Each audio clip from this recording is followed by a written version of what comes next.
Baik hadirin rahimakumullah, alhamdulillah kita bisa melanjutkan kaji kita pada kesempatan subuh kali ini. Mudah-mudahan kehadiran jamaah sekalian di majelis ini insyaallah berangkat dengan niat karena Allah untuk ilmu, dan mudah-mudahan ilmunya bermanfaat untuk kebaikan dunia dan akhirat kita. Amin ya Allah ya Rabbal alamin. Kajian kita mencoba mengulas tentang penghargaan terhadap ilmu. Ini kajiannya kan tafsir tematis. Jadi kita akan mengkaji tafsir tematisnya. Saya ambil dari kajian tafsir Kemenang RI, supaya kalau bapak-bapak penasaran pengen ngecek bisa nanti dibuka di sana. Kita awali dengan salah satu firman Allah Subhanahu wa taala di dalam Al-Qur'an Al-Karim, surat Al-Baqarah ayat yang ke-151. Qala Allah Ta'ala, a'udzu billahi minasy syaithanir rajim. Kama arsalna fiikum rasulan minkum yatlu 'alaikum ayatina wa yuzakkikum wa yu'allimukumul kitaba wal hikmata wa yu'allimukum ma lam takunu ta'lamun. Sadaqallahul azim. Sebagaimana kami telah menyempurnakan nikmat kepadamu, arsalna fikum, kami utus kepada kamu sekalian seorang rasul, yaitu Nabi Muhammad sallallahu alaihi wasallam. Minkum, dari kalangan kamu, dari bangsa Arab, karena Islam turun di tanah Arab, maka utusan Allah pun dari bangsa Arab, enggak dari luar Arab. Yatlu 'alaikum ayatina, yang membacakan kepada kamu ayat-ayat kami, wa yuzakkikum, dan mensucikan kamu sekalian, wa yu'allimukumul kitaba wal hikmah, dan mengajarkan kepada kamu sekalian Al-Qur'an, wal hikmah, dan hikmah sunnah, wa yu'allimukum ma lam takunu ta'lamun, dan mengajarkan kepada kamu apa yang belum kamu ketahui. Kajian tafsirnya diterangkan dalam tafsir,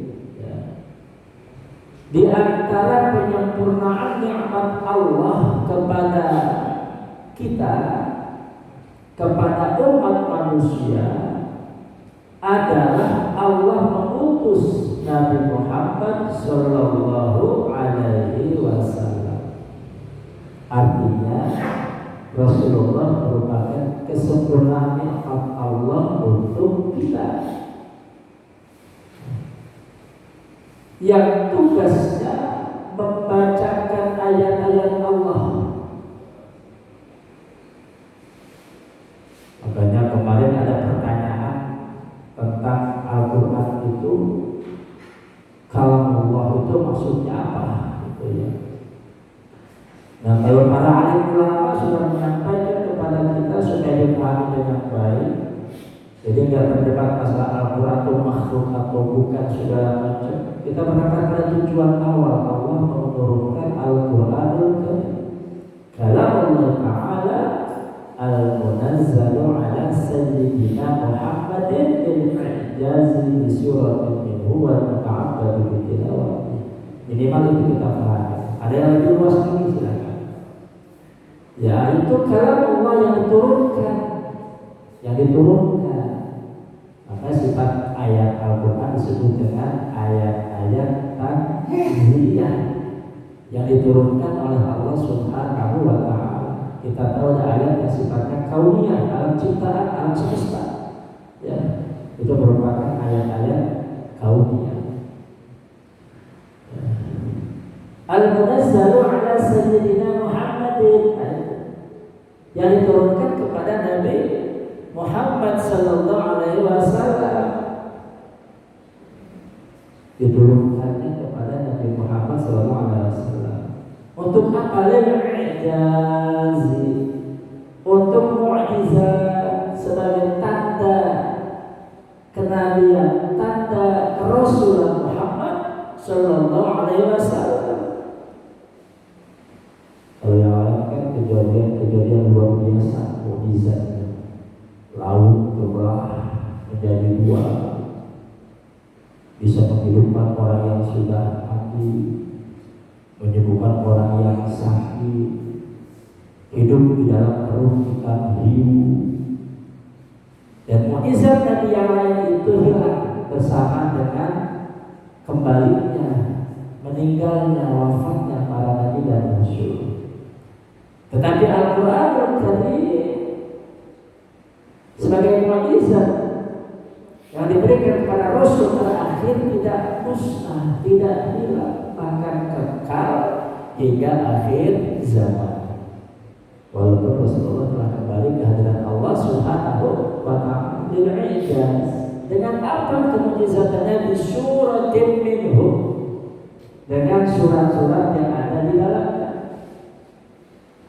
Wal muta'abbadu bi tilawati, dan bagi kita minimal menjadi ibadah bagi yang membacanya. Kalau kita buka Al-Quranul Karim, maka sikap kita akan jelas. A'udzubillahi minasyaitonir rajim. Alif lam mim, dzalikal kitabu la raiba fihi, hudan lil muttaqin. Sadaqallahul azim. Enggak boleh ada keraguan kepada Al-Quranul Karim sedikit pun. Dan Al-Quran menjadi petunjuk bagi orang-orang yang bertakwa. Pertanyaannya kan sederhana, kita termasuk ingin jadi orang yang bertakwa atau tidak? Atau tidak? Kalau kita ingin jadi orang yang bertakwa, maka jadikan Al-Quran sebagai petunjuk, bukan sekedar ibadah dalam membacanya. Yang pertama itu tugas Rasul membacakan, menyampaikan ayat-ayat Allah. Yang kedua, membebaskan umat manusia dari penyakit syirik dan kejahatan. Dimaknai kata-kata wayuzakkikum, dan sucikan kamu sekalian, maksudnya adalah membebaskan umat manusia dari penyakit syirik dan kejahatan. Terutama ketika itu pada zaman jahiliyah, yang mengajarkan wa yu'allimukumul kitaba wal hikmah, mengajarkan Al-Quran serta hikmah. Di antara makna hikmah itu adalah sunnah Rasulullah SAW. Juga bisa dipakai dengan makna al-ulum nafi'ah, ilmu yang bermanfaat, dan mengajarkan apa yang belum mereka ketahui, sehingga umat Islam menjadi umat yang memimpin manusia ke arah kemajuan dan kebahagiaan. Jadi makna kuntum khairu ummah ini terletak pada sejauh mana umat Islam mengamalkan Al-Quranul Karim.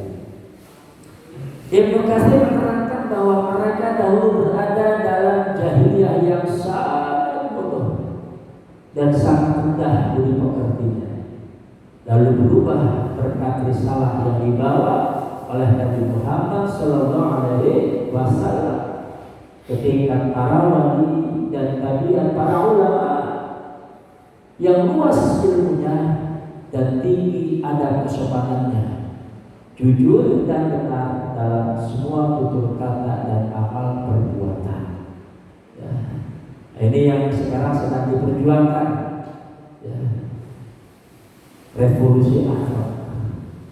Harus direvolusi akhlak sekarang, karena sudah banyak kembali pada akhlak-akhlak jahiliyah hati-hati ya, akhlak-akhlaknya ini sudah mulai muncul lagi, dikembangkan ya, pola hidup kaum gays, kaum lesbi, homer, minuman keras itu kabarnya sudah disahkan itu, alhamdulillah ya, hati-hati. Dalam hadis riwayat Ad-Dailami, kita Mukhtarul Hadis ya, hadis nomor 738 ya. Ada beberapa kitab Mukhtarul Hadis yang dalam pencetakan nomornya mungkin berbeda 2-3 nomor yang nanti dicek ulang saja. Diterangkan bahwa menuntut ilmu itu merupakan perkara yang lebih utama di sisi Allah Subhanahu wa Ta'ala dibandingkan apa? Dibandingkan dengan sholat, dibandingkan dengan puasa, dibandingkan dengan haji, dan bahkan dibandingkan dengan jihad fi sabilillah azza wa jalla. Menuntut ilmu itu jauh lebih utama. Hadisnya ini, talabul ilmi afdalu indallahi minas sholati wassiyami wal haji wal jihadi fi sabilillahi azza wa jalla. Maksudnya apa?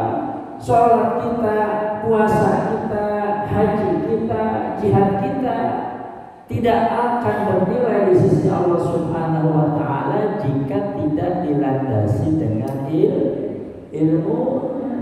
Maksudnya ya. Jadi kita harus paham ilmu tentang sholat, tentang puasa, tentang haji, baru pekerjaan sholat, puasa, haji, jihad kita jalan Allah menjadi bernilai di sisi Allah Subhanahu wa Ta'ala. Nah, contoh ayat dan hadis tadi menunjukkan tentang betapa pentingnya ilmu bagi kita. Kalau kita mengabaikan ilmu, akan membawa kita pada kesia-siaan amal, membawa kita kepada kegelapan, pada kebodohan, dan bahkan menghantarkan kita pada kecelakaan hidup dunia dan akhirat. Ya. Oleh karena itu, pada kesempatan kajian ini kita akan coba mengkaji beberapa hal yang harus kita pahami ya, dalam rangka bagaimana kita menghargai pentingnya ilmu bagi kehidupan kita. Ya, sebagai seorang muslim yang tentunya ya kajiannya merujuk kepada Al-Qur'anul Karim. Yang pertama, kenapa ilmu penting bagi kita? Gitu ya. Manusia diangkat sebagai khalifah itu bukan sebab karena hal-hal yang lain selain daripada itu. Jadi sebab utamanya karena ilmu. Surat Al-Baqarah ya, surat yang kedua ayat 30 sampai 32 di antara penjelasan Allah. Qala Allah Ta'ala, a'udzu billahi minasy syaithanir rajim. Wa idh qala rabbuka lil malaikati inni ja'ilun fil ardi khalifah. Diingatkan dan ingatlah ketika Tuhanmu berkata kepada para malaikat, ya, inni ja'ilun fil ardi khalifah. Sesungguhnya ya, kami akan menjadikan manusia itu sebagai khalifah di atas permukaan bumi. Qalu ataj'al fiha man yufsidu fiha wa yasfiku ad-dima wa nahnu nusabbihu bihamdika wa nuqaddisu lak. Qala inni a'lamu ma la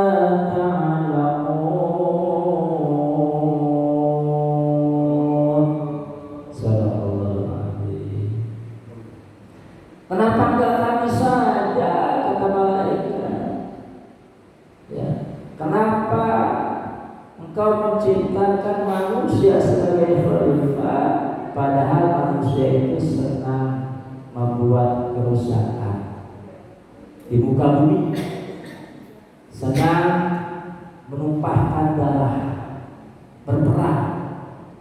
Sementara kami para malaikat tidak pernah berhenti, selalu memuji Engkau ya Allah dan mensucikan Engkau.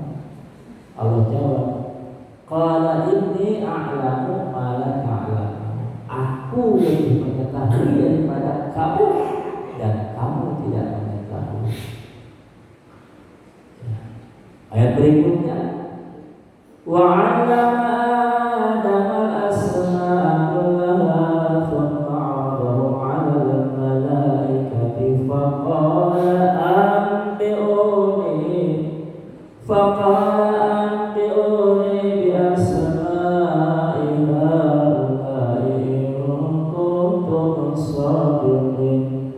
Qalu subhanaka la 'ilma lana illa ma 'allamtana innaka antal 'alimul hakim. Sadaqallahul 'azim. Ya. Maka kemudian dia mengajarkan kepada Adam, Allah mengajarkan kepada Adam nama-nama benda seluruhnya. Kemudian dia memperlihatkannya kepada para malaikat seraya berfirman, sebutkanlah kepadaku nama-nama benda itu jika kamu wahai para malaikat benar. Mereka menjawab, para malaikat menjawab, Maha suci Engkau, subhanaka la ilma lana, yang tidak ada pengetahuan bagi kami selain yang telah Kau ajarkan kepada kami. Sesungguhnya Kaulah yang Maha mengetahui lagi Maha bijaksana. Ya.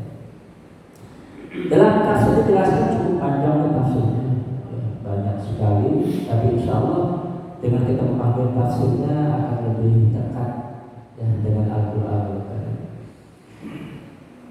Ketika Allah Subhanahu wa Ta'ala memberitahukan kepada para malaikatnya bahwa Dia akan menjadikan Adam alaihissalam sebagai khalifah di muka bumi ini, maka para malaikat itu bertanya, mengapa Adam yang akan diangkat menjadi khalifah di bumi, padahal Adam dan keturunannya begitu ya, kelak akan berbuat kerusakan dan menumpahkan darah di bumi. Ya. Para malaikat menganggap bahwa diri mereka lebih pantas untuk memangku jabatan sebagai khalifah, sebab mereka makhluk yang selalu bertasbih, memuji dan mensucikan Allah Subhanahu wa Ta'ala. Tapi Allah Subhanahu wa Ta'ala tidak membenarkan anggapan mereka itu, dan Dia menjawab bahwa Dia mengetahui yang tidak diketahui oleh para malaikat. Segala yang akan dilakukan Allah Subhanahu wa Ta'ala adalah berdasarkan pengetahuan dan hikmahnya yang maha tinggi, walaupun tidak dapat diketahui oleh mereka, termasuk pengangkatan Adam alaihissalam menjadi khalifah di bumi. Yang dimaksud dengan khalifah Adam alaihissalam di atas permukaan bumi ini adalah kedudukannya sebagai khalifah di bumi ini untuk melaksanakan perintah-perintah Allah. Yang pertama ini, jadi penafsiran tentang manusia adalah khalifah di atas muka bumi bukan menjadi penguasa yang zalim, bukan menjadi penguasa yang sewenang-wenang, bukan, tetapi untuk melaksanakan perintah Allah di atas permukaan bumi dan memakmurkan bumi serta memanfaatkan segala apa yang ada padanya. Ya, pengertian ini dapat dikuatkan dengan firman Allah Ta'ala, Ya Dawud inna ja'alnaka khalifatan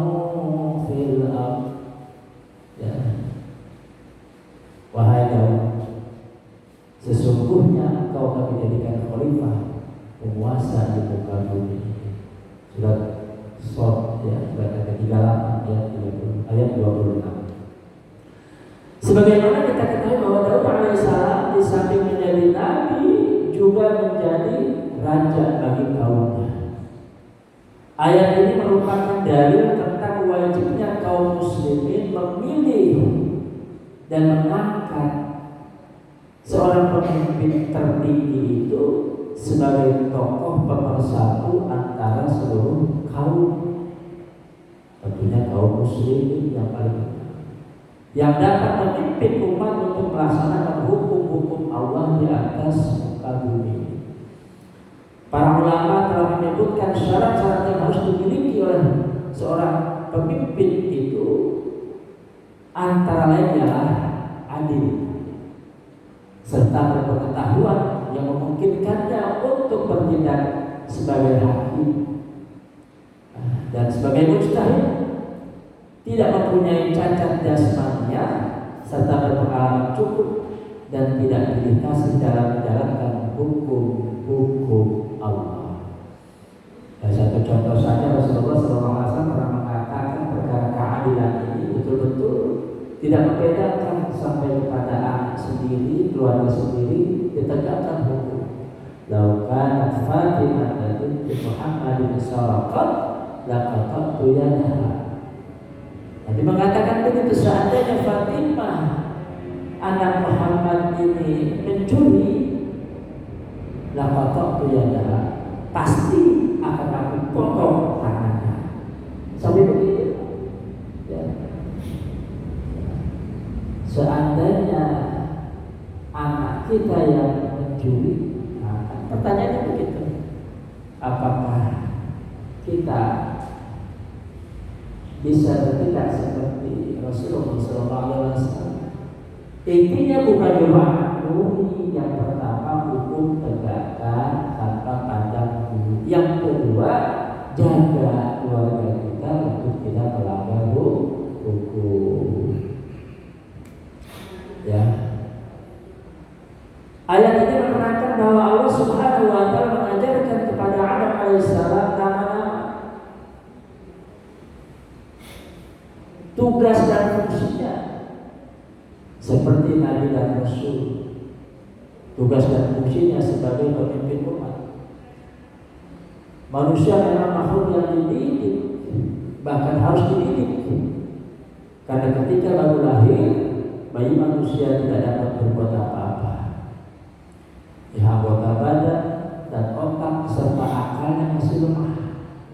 Tetapi setelah melalui proses pendidikan, bayi manusia yang tidak dapat berbuat apa-apa itu kemudian berkembang.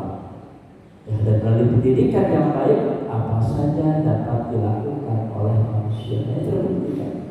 Ya, perkembangan ilmu pengetahuan ini semakin besar ya, ketika proses pendidikan dilaksanakan dengan baik. Tapi kita harus ingat bahwa pendidikan yang paling utama itu adalah menyeimbangkan yang antara ilmu dan akhlak. Ya. Antara ilmu dan akhlak. Setinggi apapun ilmu pengetahuan kita, kalau akhlaknya jelek, merusak paham. Ya. Nah, akhlak yang baik itu hanya dapat dibentuk dengan baiknya keimanan seseorang. Ya, tingkatkanlah keimanan, pasti akhlaknya baik. Jadi gampang mencirikan orang ini imannya bagus juga, ya akhlaknya saja dilihat. Kalau imannya baik, pasti akhlaknya baik. Nah, Adam alaihissalam sebagai manusia pertama dan belum ada manusia yang lain yang mendidiknya, maka Allah langsung yang mendidiknya. Allah langsung yang mengajarnya. Apalagi ada kebersihan untuk menjadi khalifah, pemimpin di atas permukaan bumi. Tetapi cara Allah mendidik dan mengajarnya. Adam tidak seperti manusia mengajar sesama manusia. Masya Allah, karena biasa yang proses dasarnya itu. Jika Allah mengendaki sesuatu terjadi, jika tidak ya tidak terjadi. Ya. Tapi jangan ditangis sebagai mula dulu. Semalam masuk blok dapat. Ini ada. Allah Subhanahu wa Ta'ala mengajar secara langsung dan memberikan potensi kemampuan kepada Nabi Adam alaihissalam yang dapat berkembang berupa daya pikirnya sehingga memungkinkan untuk mengetahui semua nama yang ada di hadapan. Nah, setelah nama-nama itu diajarkan kepada Adam, maka Allah memperlihatkan benda-benda itu kepada para malaikat dan diperintahkannya agar mereka menyebutkan nama-nama benda-benda tersebut yang telah diajarkan oleh Allah kepada Adam alaihissalam, dan ternyata mereka tidak dapat menyebutkannya.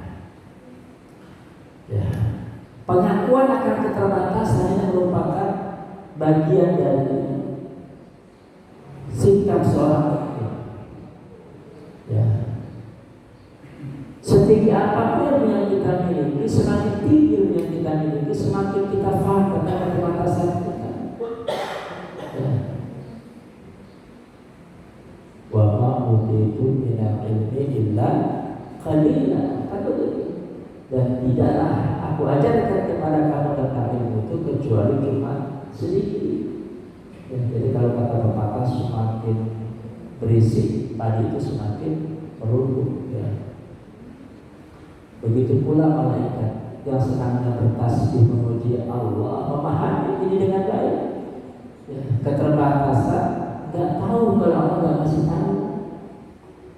Jadi kalau kita pikir, jangan merasa kita pintar karena IQ kita tinggi, otak kita cerdas, belajar saya keras. Bukan karena itu, tapi karena Allah yang mengajarkan kepada kita. Potensinya sudah Allah berikan. Setiap manusia bisa tumbuh, berkembang, bertambah cerdas ketika mau belajar, baik yang beriman maupun yang kafir. Tetapi bedanya bagi orang yang beriman, ilmunya akan bermanfaat. Sedikit pun yang dia pelajari bermanfaat bagi orang lain. Banyak konsep kita seperti yang dipesankan Rasulullah, balighu anni walau ayat, sampaikan dari walaupun cuma satu ayat. Nah, hadirin sekalian jamaah, bapak-bapak ini punya isi itu.